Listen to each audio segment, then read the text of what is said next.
Good morning, Bournemouth fans. Happy Sunday and welcome to the second look on Back of the Net, where myself and Jeff Hayward go through events chronologically at Oakwell to dissect our 4-0 win against the Tykes on Friday night. It was a victory which saw a return to our attacking prowess that's been sporadic throughout the season so far. Despite the fact that we've been in the promotion spots for large parts, we've always known that we've had a side that is capable of delivering better performances. And maybe, just maybe, the blue touch paper has been lit ahead of a Christmas campaign that might well see the division starting to take shape. So with me is Jeff Hayward. Jeff, how are you? Very happy. It's been a good weekend, hasn't it? It has. There's nothing like a 4-0 away win in Yorkshire in pouring rain to get you started in a really good mood, is there?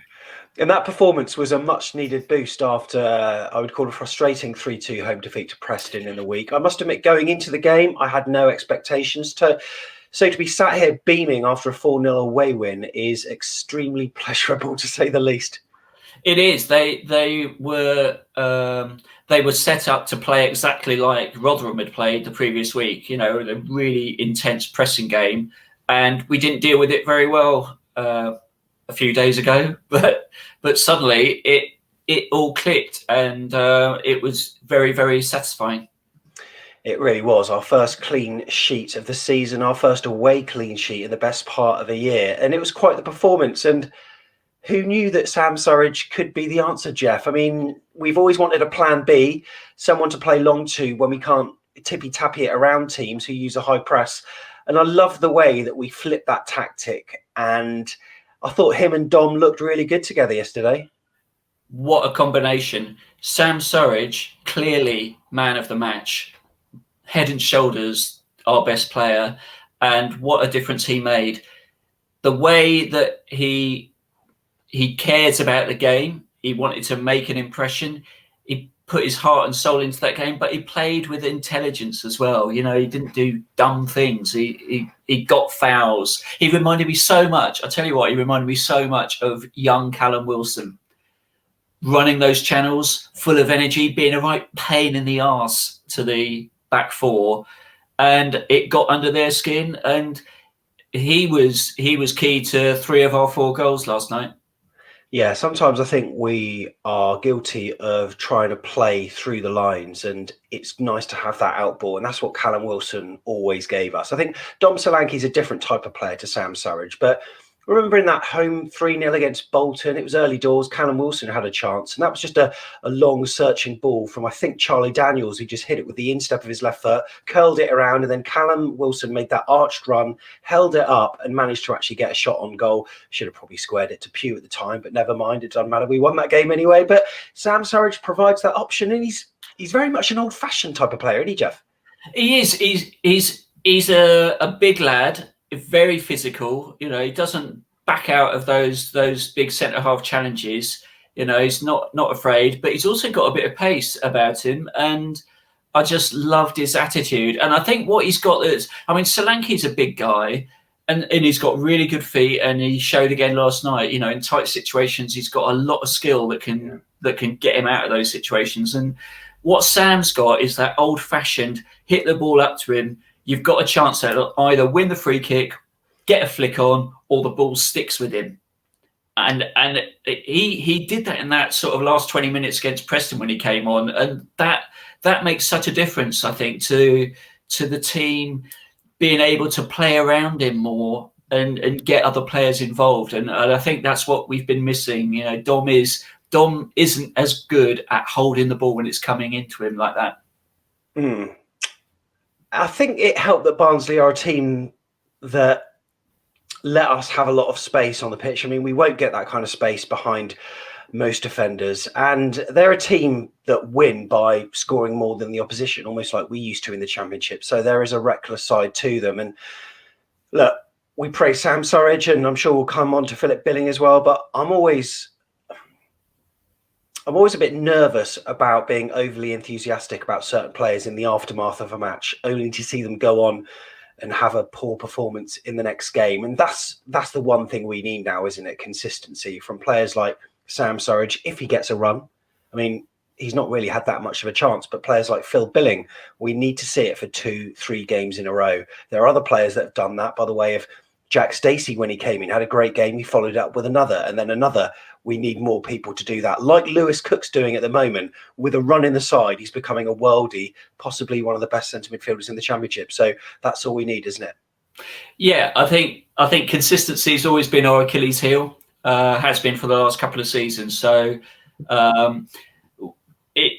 it's reassuring that we can pull a performance out of the bag when we're under pressure, because boy, going into that game last night, I think Barnsley would have been feeling they had a good chance after seeing how Preston played against us. And we've not been great against teams that press us really well and aggressively. But I thought last night showed that we can deal with that much more effectively with Solanke and Surridge up front than just Solanke on his own. We weren't quite as fragile as we have been in possession. We weren't as easy to turn over. And we fought. And that, again, was, I thought, really important. We actually were up for it last night, which we could easily have gone to Yorkshire and thought, long journey, wet night, team that wants it more than us. But we proved we wanted it as much as they did and more than them, actually. The way that Barnsley play, I think, enabled Sam to have an excellent game. And I think there are certain games there he'll be less effective against other sides. But the one thing you just said just moments ago is the one thing we want to see. We want to see work rate, we want to see desire, and we want to see hunger. And Sam Surridge has that in abundance. And he demonstrated that to us last night, as did other players as well. And it was another Surridge and Solanke partnership up front. The last time we did that on a Friday night in front of the cameras, it was one of our best performances of the season up to that point against Coventry. And then we did it again. And it's quite nice to be able to mix it up by having players like that, because the manager of Barnsley was probably thinking, okay, we got to deal with Dan Juma, we got to deal with Stanislas, we've got to deal, and they don't know what's going to happen. So this variation in formations that we can have, it leaves a lot of managers wondering what on earth to do. And Rotherham did it well, Preston did it well, but Barnsley, they didn't really, but they did have their chances, which of course we'll come on to. So the formation, it was almost like a 3-5-2, although you could call it 3-4-3 when Brooks was pushing. And it meant that we had Lloyd Kelly, Chris Mepham and Steve Cook at the back, and then out wide was Diego Rico. And of course, on the other side, you had Adam Smith. And unlike the formation against Preston in the week, I felt like it would benefit our fullbacks much better, because I've said this on the free-for-all, but Roro Riquelme against Preston, he was hugging that left touchline, and it meant that it very much stunted the left full-back that we had. Same on the right to a lesser extent. But I felt like the full-backs really came into their own, and, well, we saw that early doors. But the big talking point, I suppose, was Philip Billing pairing alongside Lewis Cook in the centre of midfield, Jeff. I think most of us were expecting Dan Gosling, weren't we? We were.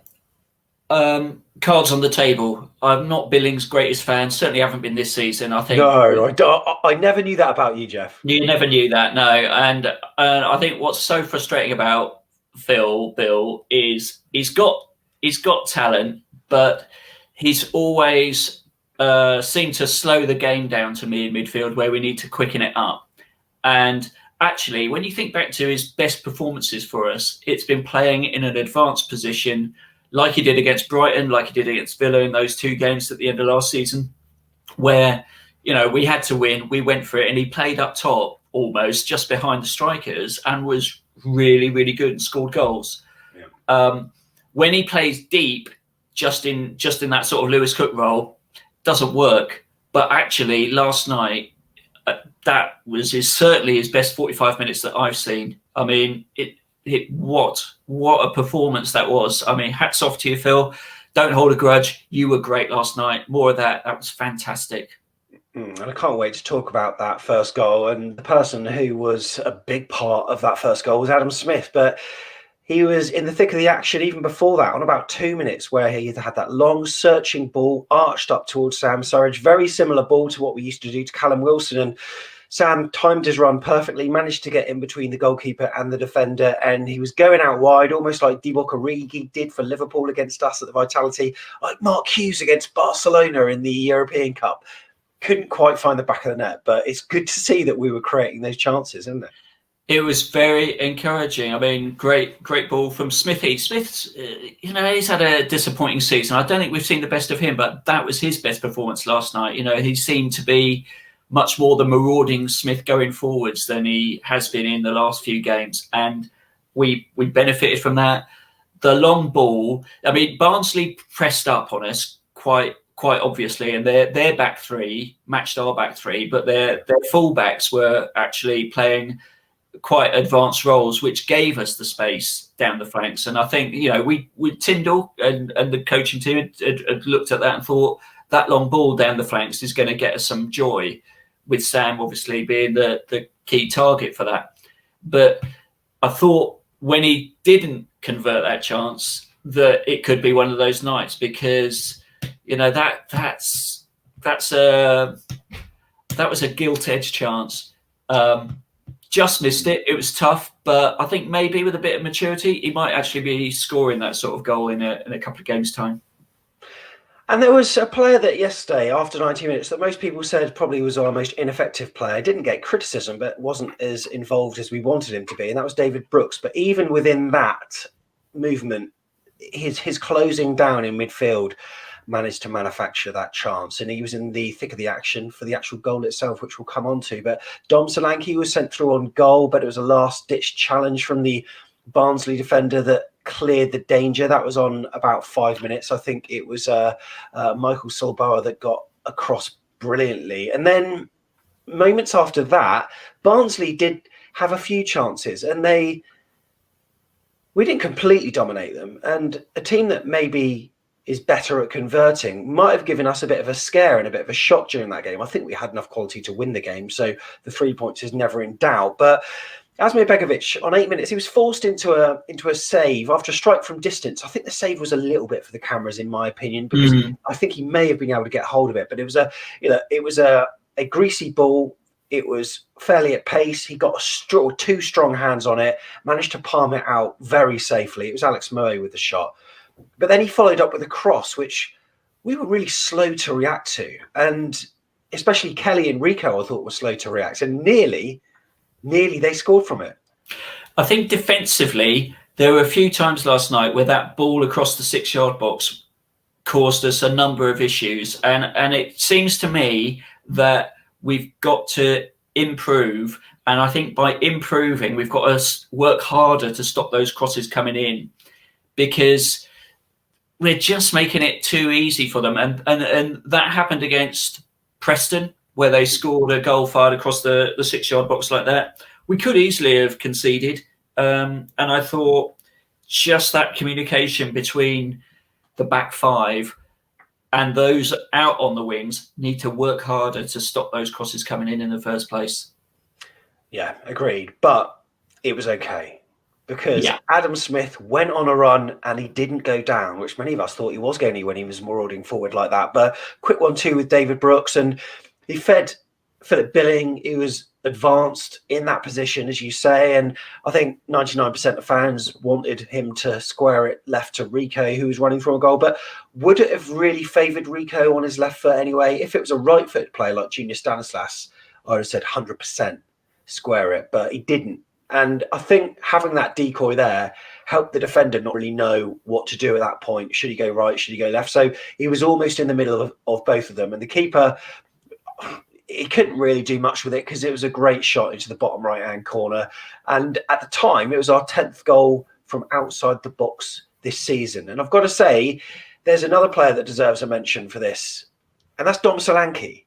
Because the way he holds off the defender when Adam Smith goes on a run, you can hear as soon as he does that, there's a little bit of commotion on the Barnsley touchline, as they think that they maybe should have got a free kick from it. But he just shields the defender from reaching Adam Smith, and that opened up the space for him to penetrate. And then, it came to Billing. Great left-footed shot.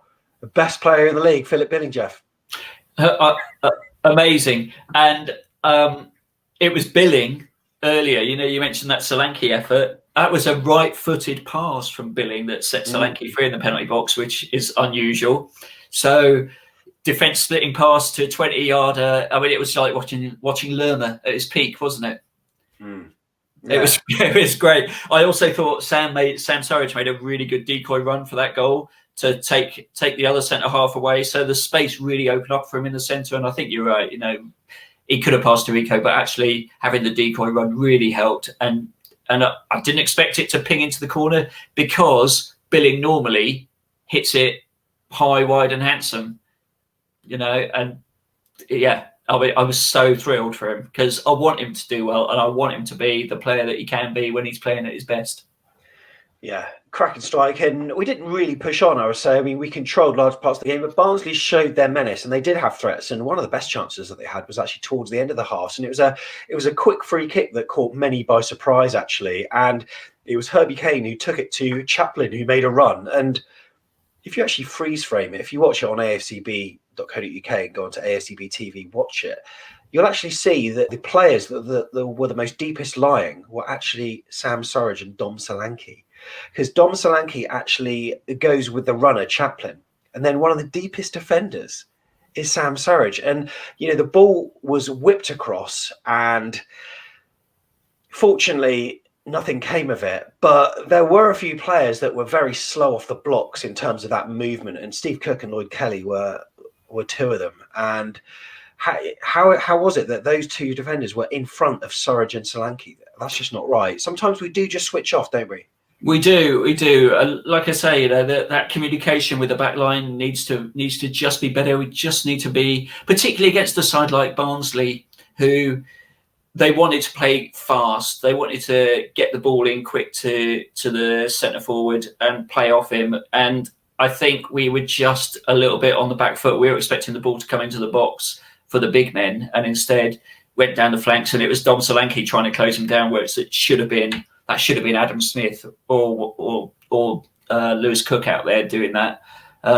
Anyway, we survived, thankfully.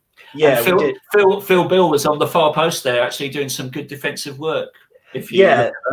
That's right. And it was Halleck who was sliding in, couldn't quite turn it back, and I think it was deflected behind by Corley Woodrow in the end. And then just before half time, we were all putting our kettles on, ready for a half time cup of tea. And then what happens? Barnsley tried to bring it forward, and I think it was Woodrow that was trying to sort of run it through the midfield, but Lewis Cook comes in with a crunching challenge. It meets Dom Solanke with his face to the ball, so he's facing away from goal, manages to turn really quickly, and then he turned on the afterburners, pace, strength, and then I was willing him to shoot. He didn't, and he held on for it for a bit too long, but then the low left-footed shot came in past the keeper. Absolute delight. Last kick of the half, 2-0, Jeff. Super. What a brilliant time to score.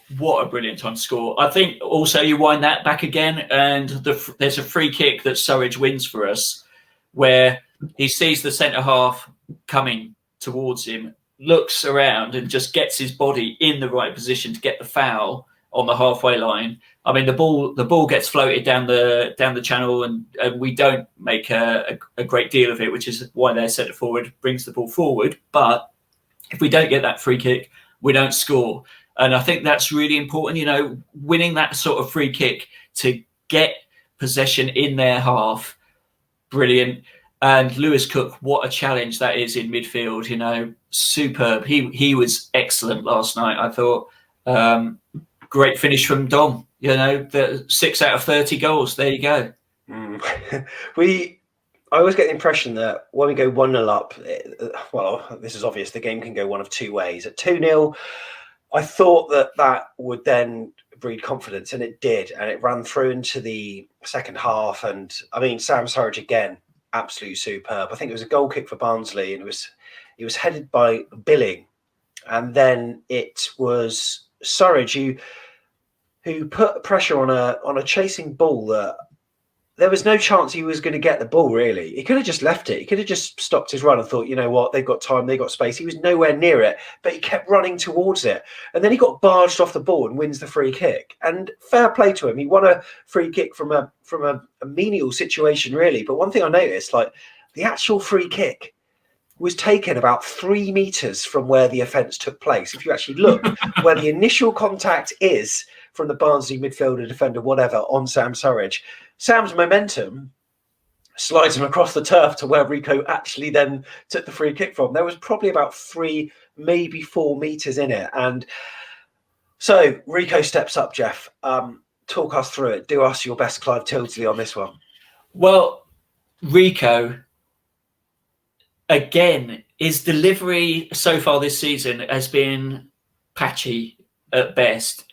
And even when he tries to whip that ball in, as he has done in numerous games in the past, and you know, for the centre halves or the centre forward to get a flick on, he's not been doing it very well. You know, he's been overhitting it, not with the right pace. The keeper's been making easy catches, so I wasn't getting my hopes up when he stood up and when he stepped up to do that. And I thought, here we go, it's going to be another one of those, knock it into the box. It'll be, you know, cleared by Barnsley, or the keeper will come and get it. What he does brilliantly is he gives the keeper the eyes all the way through that. He never looks at the goal, which was fantastic. And he just hits it so sweetly. I mean, it's about a foot inside that post. Superb pace on it, superb whip. I was so thrilled for him as well, actually. I want Rico to be as good as he can be, more. And I thought last night, that will make a huge difference to him. You know, he should have scored last season in a couple of games, and he didn't. And he's hit the bar, hit the post a few times. Now I think, let's go on. You can be a really good threat, because we need somebody like that to, as well as Junior, to be a threat from free kicks. There are certain players we've had over the years where you think left-footed player and you think brilliant. I'm talking in terms of your delivery, like Jamie Vincent, like Charlie Daniels, like Ian Hart. Even though he was with us for a relatively short period of time, everyone loved his left foot. It was almost famous, that foot on its own. Diego Rico could be that player, because his left foot is that good when he's on it. And what a delivery it was. Cracking goal, 3-0. As you say, I was absolutely chuffed for him. He did a celebration, which I think was something to do with his brother, if that's right. I'm not sure. What was that? Can you explain that to me, where he covers his eye? What was that about? I think he's got a brother that is partially blind or fully blind, and it was just a little bit of a tribute to him. And obviously, to be celebrating his first Bournemouth goal, it's a big moment for him and his family. He's a big family man, and he tweeted after the game and showed how delighted he was. And I think most Bournemouth fans were absolutely loving that goal. What a clean strike. And it's just nice to have some variation on the free kick takers, because it's been an issue for us, as Neil Dawson has alluded to previously, with Junior Stanislas not hitting the target. He then goes and hits the target. Diego Rico, fantastic free kick. Really pleased with it. Yeah, it gives us a really good option from those free kicks, because David Brooks hasn't been that great when he's had that sort of chance. So yeah, really pleased for him. Superb strike. It was really good. And then, but Barnsley, it's a funny one, because they weren't bad. They weren't bad, and they did create some chances. I think there was some really good interplay actually down their right flank, in it. One-touch passing. I think it fell to Callum Britton, who then flashed it across the goal, where Steve Cook, he lost his marker, but it just ran across him. And I think on another day, we'd have been punished from it. But thankfully, we weren't. And then what else did we have after that? Well, goal number 4. And again, the main man, Sam Surridge. I mean, he won the flick, and then it was a poor back pass from one of the Barnsley players that put Sam in on goal. And the angle wasn't the best for him, actually. I thought he needed to maybe take it a little bit wider, but he had a defender running on his right-hand side. So he did what he could. And his shot had so much power, though. And then it just squirmed over the line. I think the wet turf certainly helped as well. John Williams, who has to try to stay relatively neutral in the Radio Zone commentary box, yelped, yes, as we all did. Sam Surridge scores 4-0, and that just capped off the perfect performance for him, didn't it, really? I was so pleased for Sam, scoring in consecutive games, and next up is Swansea, who he played on loan against, so I'm sure he'll be motivated in that one. He's got a really good game that we can make use of, and I think he offers us something different. And a couple of things out of the game last night that make you think, okay, if you've got Josh King coming back, are you going to play him and Solanke? Or are you going to play Surridge and Solanke? How does he even fit in? Well, exactly. And then you've got to think about Billing. If Billing can play like that, you can rotate Lerma out, give him a rest. You don't think about playing them together. Play Billing in front of Cook, or as you would do Lerma in front of Cook, and that can work. I thought that what that back three does is it does give us more solidity when we're playing against a pressing team. It gives us another option for the defenders to find another man. But also, I think Rico is better as a wing back than as a full back. He's not so exposed to the sort of through ball that Preston did against him the other night. So there are a number of different things. And Adam Smith is better playing a bit further up and getting more aggressive. So, it was really interesting tactically. Some problems, I think, for Jason to resolve, because that worked. Everything clicked last night, and we were 4-0 winners against a team who had pretty much the same number of shots as we did. That Sam, is the clinicality you've been looking for. It is. It really is. And I just wonder about Dom and how even Danjuma slots in to that kind of side. I think it's got to be varied up. I'm not sure there's a way that you can have Surridge, Solanke and Danjuma on the pitch at the same time. I don't know what formation that would be, but I don't know if you... And also I think you could swap Brooks and Stanislas quite easily, I think, to play that sort of floating role, or even though Brooks spent a lot of his game helping Adam Smith out, he was quite sort of fixed on that right hand side, wasn't he? But yeah, how does Danjuma fit in that shape? I don't know. It's gonna be a really, really interesting team selection against Swansea, and then the flexibility to play 4-4-2 where we think that's going to work, or to play the 5 at the back against the more aggressive sides. Yeah, I was happy that we performed and we played as a team. There was that desire there to win not just the second ball, but the first ball. We were really motivated last night, and credit to the coaching team, credit to the players for pulling out the stops 3 days after we got a bit of a lesson from the opposition. Now, there are players that some players haven't even been mentioned so far, such as Chris Mepham, and Lewis Cook's barely been mentioned, but we all know how good he was yesterday. And the video with Tom Jordan and Charlie Starks on the channel, a great look at individually each and every player. And Sam Surridge, he comes up with top marks. And Dom Solanke, again, I think it was a great game. And on about 71, 72 minutes, Dom and David Brooks, who had one of his poorer games for us, they made way for Dan Gosling and Jaden Anthony. It was so good to see how many youth players were on the pitch at the end. But Jeff, is that the first time we've taken Dom off in order to save him? Because is that much? He's that much of a valuable asset now that we're actually taking it off, because he's not had that much of a break, has he really? But now we're taking him off for good reasons. Yeah, and I think what was super encouraging were the young players getting a chance. I thought Roro came on and made an instant hit, didn't he? When he tried to surprise the keeper at the near post, he looked very, very good coming off the bench. I thought Jaden Anthony, great to see him given another chance. I was really pleased to see Kilkenny given a chance and offer ball, because I think those guys are important squad players. And what you can see with those players, we need to be thinking about next season, whatever division we're playing in, because those players, they're getting a lot of rave reviews. We need to see how good they are, and they're not going to be anything unless they've got experience before they go into, let's say, the Premier League next season. We're going to need those guys. So it was really encouraging. I mean, that was also what was so good about Sam. You started to see, God, he could be a real handful for any defence if he plays like he did last night.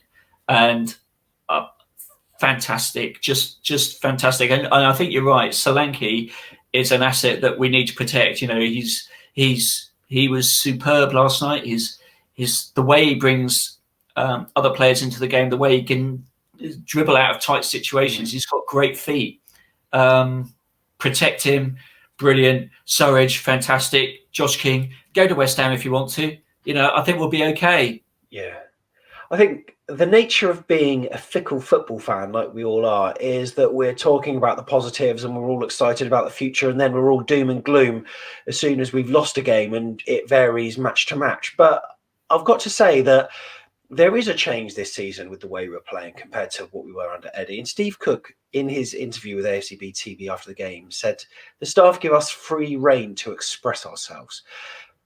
Do you think that under Eddie, the players were starting to maybe almost become a little bit worried about doing the wrong thing? Because we're doing things like that Rico free kick that Jason, he said in his post-match interview that he didn't see it coming, but all credit to Rico for trying it out. And it's almost like players are being given a little bit more license to, well, as Steve Cook said, express themselves. Eddie definitely had a way of playing, and we felt when we watched the team last year that some players were square pegs in round holes. There didn't seem to be a lot of give and take with what the players were capable of, and then change the shape to the players' strengths. It seemed to be, that's the way we play, that's the way we set up, that's what you do. Yeah. Could be wrong. I mean, we weren't there in those team talks or those coaching meetings or whatever was decided, but from a fan's perspective, the way they played last night with that confidence and it just oozed out of them. I know from 3-0 away from home, it's easy to play that in front of no fans. You can do what you feel is working and just express yourself much more easily. But I think the players seem to be enjoying it a bit more this season. They certainly played like a unit last night for the first time in the last 3 games. That's the most together I've seen them.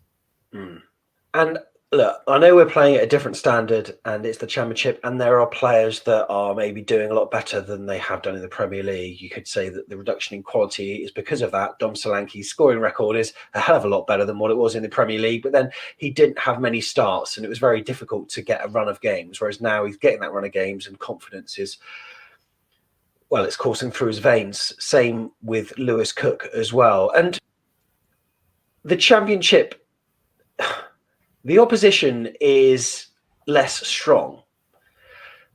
JT, he seems to be doing pretty well so far. What's your analysis of his first however many games it is we've had so far? Because at this point in time, we've played 16 matches. We're in the promotion spots already. What's been your thoughts so far of this? I mean, we're nearly a third of the way through the season. Well, we are. I think we're in pretty good shape because you look at the fixtures that we've had, and we've played a lot of those top 6 sides around us, haven't we? We've beaten Norwich, we've beaten Reading, we've beaten Bristol City. We got a good point against Watford. We'll find out what Swansea are like, because I think they'll be a tough side on Tuesday. And we haven't lost to any of those sides at the moment.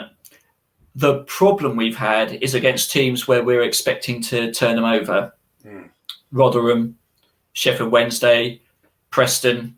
And that, I think, is a mental issue that the squad have got, which is we're too good for this league. We just need to turn up and we'll win. And the one thing about the Championship is that every team is motivated to have a go at you. Yeah. And I think what we have is, well, we've got lots of stars, so players really step up because they think they're playing against a higher quality opposition. I mean, that's how people are. You are motivated by that, or you're intimidated. And a lot of the teams in the Championship, they're motivated. So I think we just need to be careful about those teams that we expect to beat. And Huddersfield and Wycombe follow quickly after Swansea. So it's going to be an interesting benchmark to see whether we can get that out of our system, dominate teams, intimidate teams that are below us and get results like we did last night, but also to keep comfortable with those sides that are top 6, top 8 sort of sides. So, so far so good. There's still been a little bit of finding our feet, but I'm feeling better after that performance on Friday. Yeah, purely and simply because it was a banana skin waiting for us to slip on.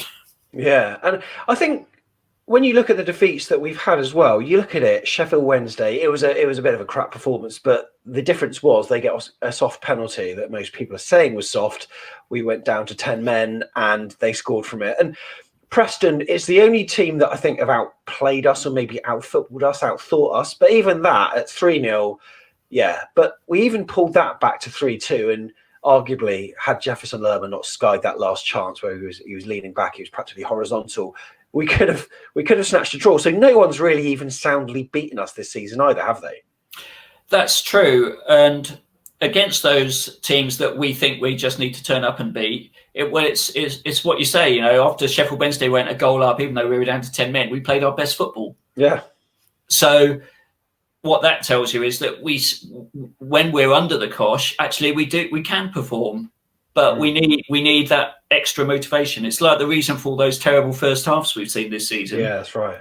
Get a rollicking at half time, suddenly we're a different team after the break. And I think that is a mental thing. We've just got to get to a point where we turn up for 90 minutes like we did last night, fight, passion, skill, and kill teams, which is what we did. Long may these positive conversations continue, eh, Jack? Indeed. Well, I'm looking forward to a few more of them. I mean, they come thick and fast, don't they? I mean, how many more games have we got in December?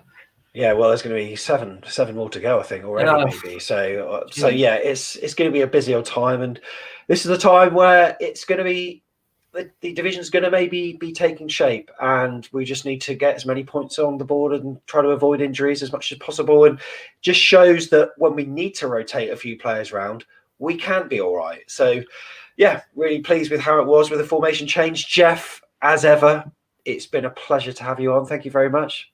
Real pleasure. Thank you, Sam. And if you want to get involved in the comments, all you need to do is just type me a message, let us know what you think of the performance, and also stay tuned to this channel because there is a competition coming your way next week where you can win a special AFCB print. I won't tell you too much now, but make sure you subscribe to this channel and you could be in with a shout of winning it. Thanks to Jeff and thanks to you in the comments as well. We'll see you next time. This has been Back of the Net. See you in the next video.